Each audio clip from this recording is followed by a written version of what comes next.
বনগাঁ পৌরসভায় অনাস্থা প্রস্তাবের উপর ভোটাভুটি। পৌরপ্রধানের পদ ধরে রাখতে পারবেন গোপাল শেঠ? উঠছে প্রশ্ন। আজ বেলা 12টায় ভোটাভুটির সম্ভাবনা। ভোটাভুটিকে কেন্দ্র করে কড়া নিরাপত্তা। এই সমস্ত বিষয় নিয়ে আরো কথা বলবো। সরাসরি রয়েছে প্রতিনিধি জ্যোতির্ময় চক্রবর্তী। জ্যোতির্ময়, এই মুহূর্তে কি ছবি, কি হতে চলেছে ফলাফল?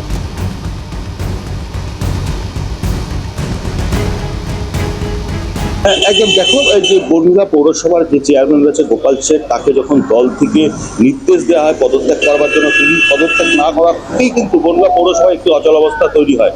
তারপর গোপাল বাবু ছুটিতে চলে যান এবং ঠিক সেই সময় নিয়ম অনুযায়ী কাউন্সিলররা কিন্তু তার বিরুদ্ধে 9 জন অনাস্থা প্রস্তাব আনেন এবং তারপরেও বেশ কিছু সময় চলে যাওয়ার পর অচলাবস্থা থাকে।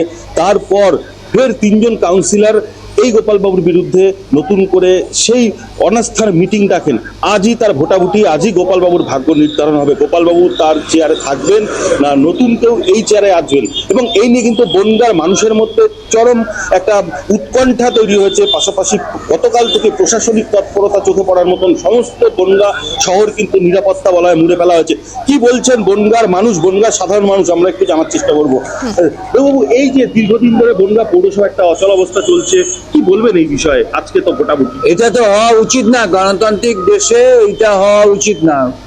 আমাদের মনে হয় নিজেদের মধ্যে যে লড়াই বা যাই থাকুক না কেন, এগুলি মিটিয়ে নিয়ে মানুষকে একটা নিশ্চয়তা দেওয়া, মানুষকে একটা সঠিক পথে, পৌরসভার বিভিন্ন কাজকর্ম মানুষের থাকে, সেগুলি অনিশ্চয়তার মধ্যে পড়ে যাচ্ছে।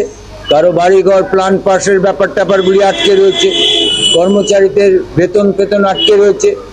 এগুলি ঠিক কাজ না। নিজেদের হতে চলেছে চেয়ারম্যান এখন ব্যাপারটা তো রাজনীতির ব্যাপার, এটা তো রাজনীতি ভাবে বলতে পারবো না এদের কিভাবে কি রিলেশন বা কিভাবে হয়। তো আমরা সংখ্যাগরিষ্ঠতে যার থাকবে সেই চেয়ারম্যান হবে। গোপালবাবু কি থাকবেন মনে হয়? গোপালবাবু থাকবেন কিনা সে তো হচ্ছে গোপালবাবুর দল বা গোপালবাবু যাদেরকে নিয়ে চলে তারাই বলতে পারবে, আমরা তো আর বলতে পারবো না। দেখো, বনগাঁ পৌরসভায় 22 জন কাউন্সিলর রয়েছে, একজন তার মধ্যে কংগ্রেসের রয়েছে, একজন নির্দল এবং একজন বিজেপির। এই ইতিমধ্যেই 9 জন গোপাল বাবুর বিরুদ্ধে অনাস্থা জানিয়েছিলেন। 6 জন কাউন্সিলর সই না করায় এনে কিন্তু বনগাঁ পৌরসভায় ব্যাপক অশান্তির পরিবেশ তৈরি হয় এবং সেই 6 কাউন্সিলরের বাড়িতে বোমাবাজির অভিযোগও উঠেছিল। সব মিলে কিন্তু বনগাঁ একটা উত্তপ্ত হয়ে ওঠে।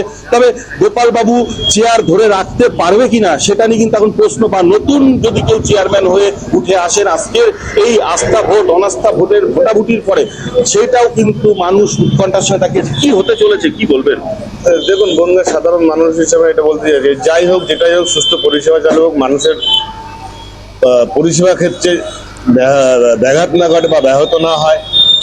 আমরা রাজনীতি দলগত নির্বিশেষে একটা কথা বলি যে দীর্ঘদিন অচল অবস্থা থাকলে পরে পৌরসভা সাধারণ মানুষের যে বিভিন্ন ক্ষেত্রে বিভিন্ন কর্মক্ষেত্রে যেন অচল অবস্থা তৈরি হয়, মানুষ অসুবিধায় পড়ে, সেইটা থেকে মুক্তি পেতে বনগাঁর সাধারণ মানুষ মুক্তি পাক এবং সুস্থভাবে পৌরসভা চলুক, যেই চলুক সুস্থভাবে চালান আমরা আশা রাখি বনগাঁর সাধারণ মানুষ হিসাবে, এবং ভালোভাবে চালান, মানুষ উপকৃত হোক, এটাই আপনার কাছে আছে। একটা টেনশন রয়েছে যে এতগুলো কাউন্সিলর এতদিন ধরে একটা সমস্যা চলছে বনগাঁ, এতগুলো কাউন্সিলর যেমন টেনশনে রয়েছেন, আমরা ভোট দিয়েছিলাম, আমরা সাধারণ মানুষ হিসেবে তাকে সাহায্য করেছিলাম, তাদেরকে চিন্তা ভাবনা করা হচ্ছে সুস্থ পৌরসভা দেওয়ার জন্য। আমরা সেদিকে নজর রাখবো এবং যে খবরের দিকে নজর রাখছিলাম আমরা, আজ বেলা 12টায় ভোটাভুটির সম্ভাবনা রয়েছে এবং কে জিতবে এখন সেটাই কিন্তু দেখা।